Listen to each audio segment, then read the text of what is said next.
Okay, guys, so look at this. I'm going to talk about the highly advanced, okay? And there are entries into the highly advanced. And we can talk about near-death experience, but it's very difficult to get one. Astral projection is also going to take you some time. And trance glimpses, being deep in meditation, seeing glimpses, and then refusing to break meditation and chase them away as they build in pressure until you get a big experience is also going to take very long. And lucid dream is the one that's guaranteed.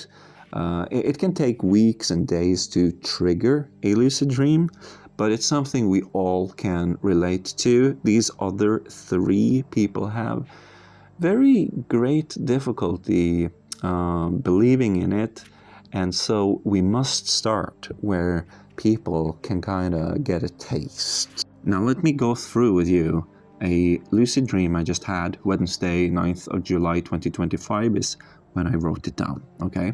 I wrote this down in the morning. At first, there were symbolic drama, enjoyment, whimsical, non-lucid dreams. Okay, so this was not a wake-induced lucid dream, okay? And it was taking place in the day at a boarding school with lots of social interactions and relatively attractive people. Then I entered a church group work room, okay? So it's not directly a church or a group work room. The dream is kind of mixing these things together, coming up with its own understanding of what reality is. And I stop and I pause, becoming mindful. I grow self-aware, right? So I'm stopping there, I grow self-aware. It's like, wait, I'm dreaming, I realize I dream, and I remember the dream check. So I have a specific dream check I do now. It's not touching the palm, it's making a spiral on my palm. And so I check 5 times. I do one in each palm, on each foot, and my groin, right? I forgot the top of my head. That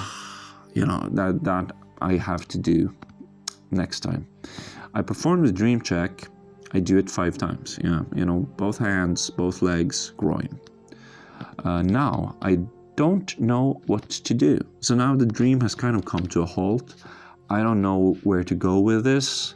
And I should have had a larger mission. I should have had more extensive sadhana, because what I'm doing is that I'm waking sense perceptions into the dreaming, and that can only be learned while awake. So when I come to the dream, it's very valuable there, but it's kind of mundane in this world, right? A girl follows me to an elevator. A guy wants in. As I look at his face, I black out to behind eyelids. So that's saying I woke up in bed, but it's a very, very smooth transition. It just fades out. I find that this has a process. First, it's logically, getting in and preparing. Then there's rest. So you prepare to go to bed, then you rest upon that bed. Then there is training. There seems to be some sort of training going on in dreams. Just keep a dream journal and look at it. And then there's a emptying. So when I went to that boarding school with lots of fun social interaction, a lot of tiredness was emptied out of me. So not just the body, but also psychologically healing. This process of getting in when it's not right is very empowering. And so me, the dreamer, starts to do. I start to participate, right? And now you have a dream where you're not just looking at something, but you're actually there. And you kind of know that you're you, and you kind of react like you would do, but you're not lucid. But then you start to realize as you do who you are. And then you start to recall who you've been. And this is where you get lucid, because you recall, this is a dream, I am dreaming, right? And then you act on it by doing the dream check. And then, unfortunately, because we wish we could stay longer, right? We all wish we could stay longer, but we eventually end up leaving. But don't worry, because we're coming back. But first, we're going to go awake.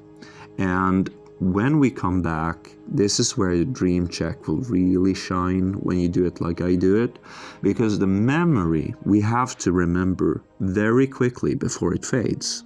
We don't have much time. And so if you know that you did 5 dream checks, and those 5 dream checks take more time than what it is trying to compress the memory into, you can override it with your logic and be like, no, it didn't happen like that, because we did 5 dream checks.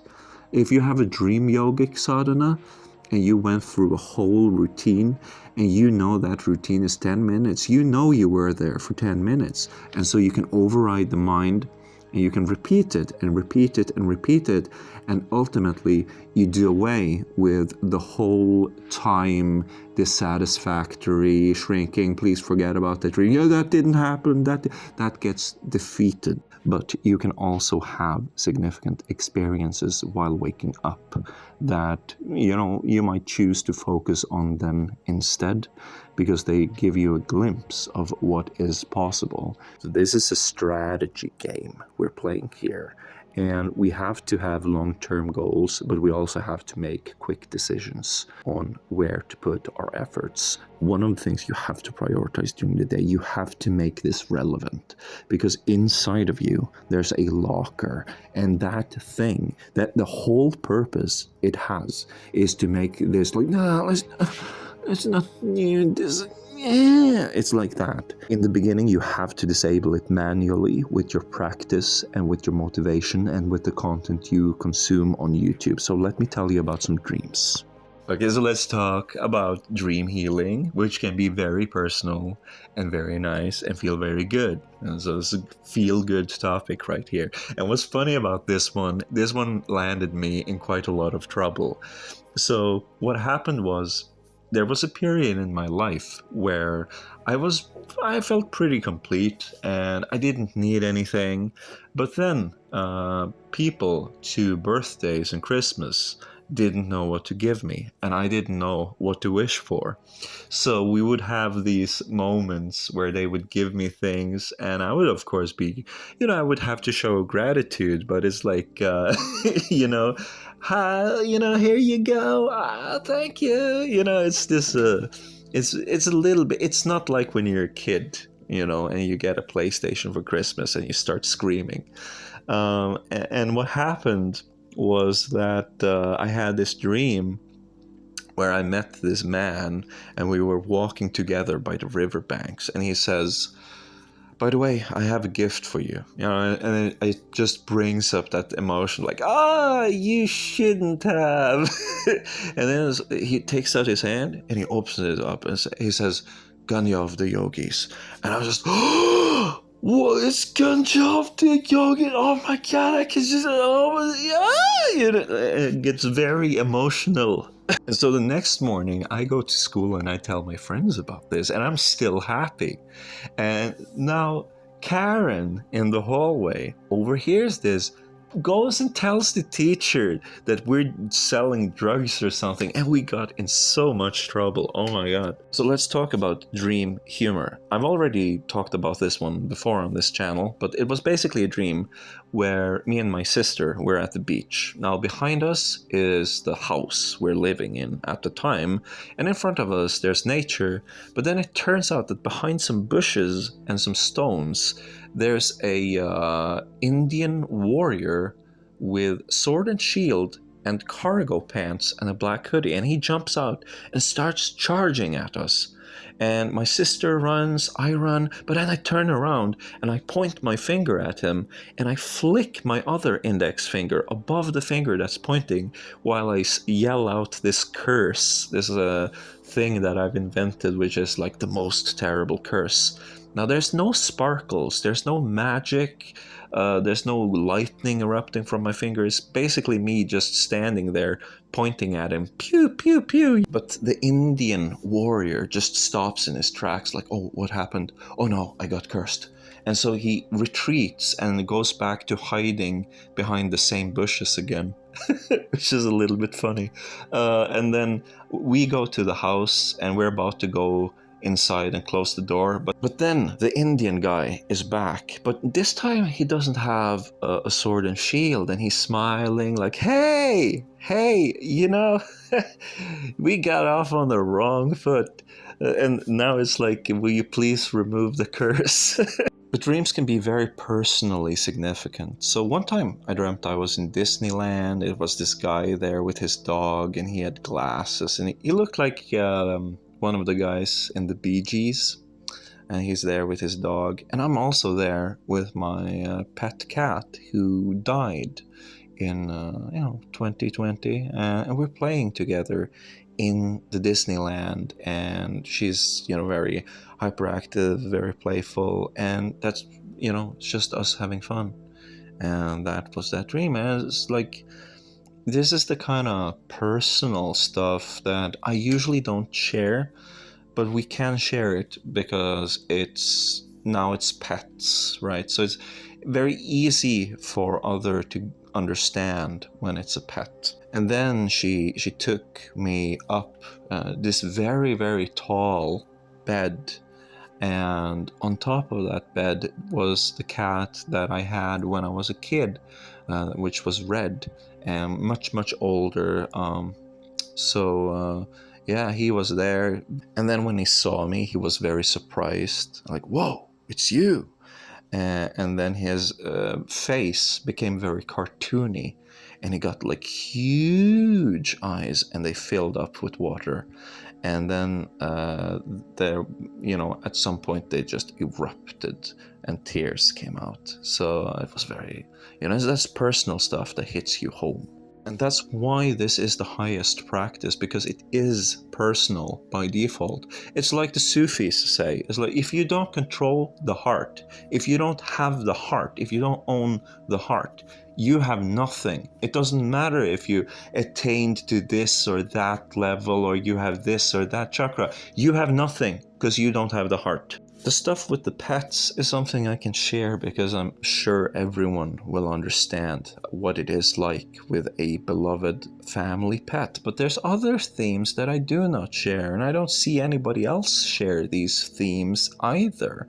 And I don't think anyone will ever share these innermost secret private things. This means that to a certain extent, everything out there that you can read is on this most very important thing, toilet paper. You can wipe your ass with it. It's not important.